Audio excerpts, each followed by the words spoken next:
আসসালামু আলাইকুম রহমতুল্লাহ। Unit technology ওয়ার্ল্ডের পক্ষ থেকে আপনাদের সকলকে স্বাগতম। আশা করি আপনারা সকলে ভালো আছেন। তো আজকে ভিডিওতে দেখতে পাচ্ছেন একটি রাইস কুকার নিয়ে আমি এসেছি, এবং এই রাইস কুকারের সমস্যা হচ্ছে যে যখন আমি সুইচ অন করছি তখন ওয়ার্মের বাতি থেকে কুক বাতিটি জ্বলছে না। দেখুন, আমি সুইচ যখন অন করছি তখন ওয়ার্মের আলো কুক আলোতে পৌঁছাচ্ছে না। আর এই না পৌঁছানোর কারণ হচ্ছে কয়েলটি অ্যাক্টিভ হচ্ছে না বা কয়েলে কোনো প্রকার কানেকশন যাচ্ছে না, আর সেই জন্য ওয়ার্মের বাতি জ্বলছে না, এবং কয়েলও কখনো গরম হচ্ছে না, রাইস কুকারে ভাত রান্না হচ্ছে না। তো দেখা যাক আসলে এর সমস্যাটা কি। আমি এর ডাউন কভার আগে থেকে খুলে রেখেছি। তো প্রথমেতে আমি তারগুলো সব চেক করে নিয়েছি, তারগুলো সব ঠিক আছে। এবার পরবর্তীতে আমি এই সুইচটি টেস্ট করব যে আসলে এই সুইচটি ভালো কি নষ্ট। তো কিছু রাইস কুকারে কিছু কানেক্টরস থাকে এবং কিছু রাইস কুকারে সুইচ থাকে। তো এটাতে যেহেতু সুইচ রয়েছে, আমি এই সুইচটিকেই টেস্ট করব প্রথমে। তো সুইচের দুটি তার আছে, যেটি একটি সকেট থেকে সুইচে ইনপুট হয়েছে এবং আউটপুট সোজা কয়েলে চলে গিয়েছে। তো আমি মাল্টিমিটার নিয়ে এবার সুইচটিকে চেক করব রাইস কুকারের সুইচ অন অফ করে, যে আসলে এটি নর্মালি ওপেন হচ্ছে কি ক্লোজ হচ্ছে সেটি দেখবো। তো মিটার আমি কন্টিনিউটি মোডে রেখে নিয়েছি, এবং মিটারের দুই প্রব আমি সুইচের দুই পয়েন্টে রাখবো, এবং রাখার পর সুইচটি প্রেস করব। তো দেখুন, কোনো বিপ সাউন্ড দিচ্ছে না বা কোনো রিডিং দিচ্ছে না মিটারে।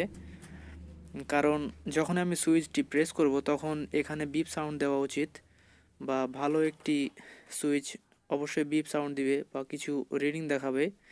যেমন এটা একটি সুইচ রয়েছে, আমার কাছে নতুন সুইচ রয়েছে।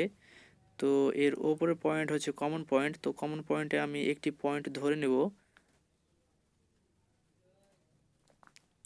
এরপর আমি দুইটি পয়েন্টে সুইচ দিব। দেখুন, বিপ দিচ্ছে। আমি এই পয়েন্টটিকেও যখন ধরব এবং সুইচটিকে প্রেস করব তখন বিপ দিবে।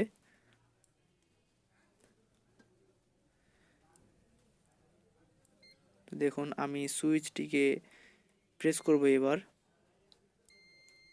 দেখুন, এটাতে বিপ দিচ্ছে যখন সুইচ প্রেস করি, আর এটাতে সুইচ প্রেস না করা অবস্থায় বিপ দেয়, এবং যখন সুইচ প্রেস করব তখন ওপেন হয়ে যায়।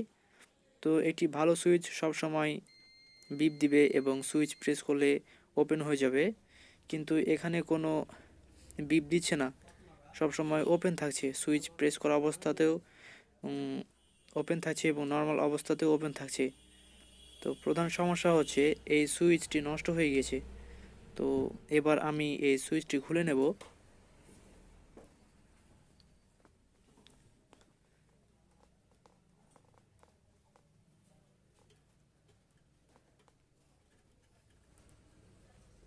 তো দেখুন, এই সুইচের দুইটি পয়েন্ট রয়েছে। আমি আবারও পুনরায় চেক করব, যেহেতু আমি খুলে নিয়েছি সেহেতু আমি আবারও পুনরায় চেক করব।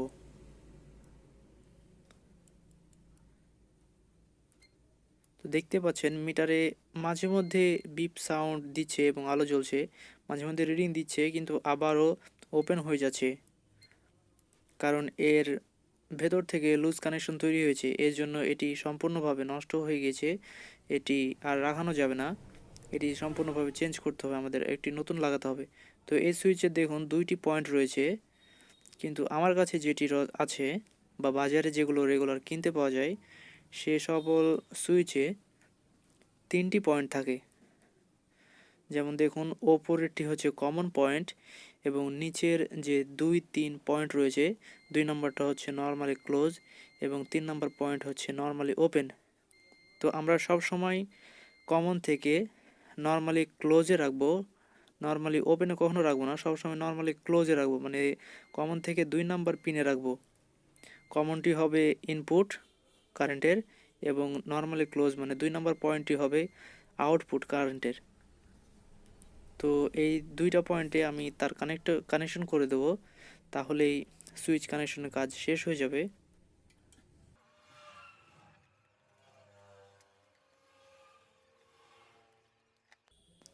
আমার সুইচ লাগানো এবং তারের কানেকশন দেওয়া শেষ।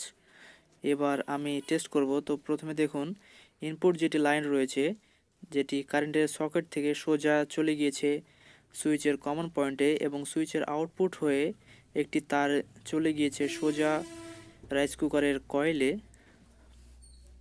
এটির কানেকশন এভাবে হয়। তো এবার আমি রাইস কুকারটি উল্টিয়ে চেক করে দেখব যে আসলে লাইটগুলো ঠিকভাবে জ্বলছে কিনা এবং কয়েল গরম হচ্ছে কিনা। দেখুন, আমি ওয়ার্মের বাতিতে দিয়ে দিয়েছি, সুইচ অন করেছি। এবার আমি সিরিজ লাইনে চেক করব প্রথমে। তো আলো দুইটারই নিভিয়ে গেছে, তার মানে রাইস কুকার ঠিক আছে। এবার আমি ডিরেক্ট লাইনে চেক করব। তো দেখুন, ডিরেক্ট লাইনে চেক করার সময়তেই কুকের বাতি জ্বলে উঠেছে যখন আমি সুইচ অন করে দিয়েছি। আমি আবারও সুইচ অফ করলাম, এবার আবারও আমি সুইচ অন করব। তো দেখুন, ওয়ার্ম থেকে কুকের বাতি কুকে চলে যাচ্ছে। তো কিছু কিছু রাইস কুকারে এরকম সুইচ থাকে 3 পিনের, এবং কিছু কিছু রাইস কুকারে এরকম কানেক্টরগুলো থাকে, পাতের কানেক্টর, যেগুলো অ্যালুমিনিয়ামের পাতের কানেক্টর। তো এরকম থাকলেও আপনারা, বা সুইচ থাকলেও এরকম সমস্যা থাকলে আপনারা সুইচ চেঞ্জ করতে পারবেন এবং রাইস কুকারটি মেরামত করতে পারবেন এভাবেই। তো ভিডিওটি যদি ভালো লেগে থাকে তাহলে অবশ্যই সাবস্ক্রাইব করে পাশে থাকুন। ধন্যবাদ।